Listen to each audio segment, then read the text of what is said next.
ಕಾರ್ಯಕ್ರಮವನ್ನು ಇಟ್ಕೊಳ್ಳಿ. ನಾವು ತಕ್ಷಣ ಇದನ್ನು ಬೇಕಾದಂತ ನಾವೆಲ್ಲರೂ ಈ ಒಂದು ವಾತಾವರಣವನ್ನ ಬಿಂಬಿಸಲಿಕ್ಕೆ ನಮಗೆ ಸೂಕ್ತವಾದಂತ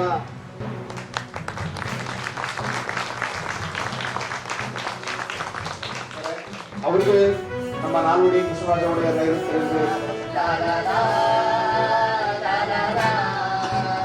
ಕನ್ನಡ ಸಂಘದ ವತಿಯಿಂದ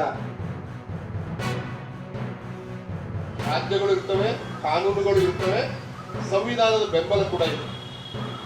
ಆದ್ರೆ ಉಳಿದ 19,569ರಲ್ಲಿ 22 ತೆಗೆದ್ರೆ ಸುಮಾರು 19,545 ಭಾಷೆಗಳನ್ನ ಕೇಳುವಳು. ಹೀಗಾಗಿ ಈ ಭಾಷೆಗಳು ಇವತ್ತು ಜಗತ್ತಿನಿಂದ ನಿಧಾನವಾಗಿ ಕಾಣೆಯಾಗ್ತಾ ಇವೆ. ಜಗತ್ತಿನಿಂದ ಭಾಷೆಗಳು ಕಾಣೆಯಾಗುವುದಿದೆಯಲ್ಲ, ಇದು ಭಾರತ ದೇಶಕ್ಕೆ ಮಾತ್ರ ಸೀಮಿತವಾದಂತ ಒಂದು ಸಮಸ್ಯೆ ಅಲ್ಲ. ಜಗತ್ತಿನಾದ್ಯಂತ ಅನೇಕ ಸಣ್ಣ ಭಾಷೆಗಳು ಇವತ್ತು ಕಾಣೆಯಾಗ್ತಾ ಇದ್ದಾರೆ.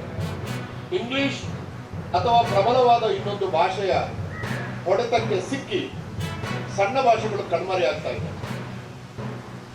ಇದನ್ನ ರಕ್ಷಿಸುವ ಹೊಣೆಗಾರಿಕೆಯನ್ನ ಸರ್ಕಾರವಾದರೂ ತಗೊಳ್ಬೇಕು, ಜನಗಳಾದರೂ ತಗೊಳ್ಬೇಕು, ಅಧಿಕಾರಿಗಳಾದರೂ ತಗೊಳ್ಬೇಕು, ಹೋರಾಟಗಾರರಾದರೂ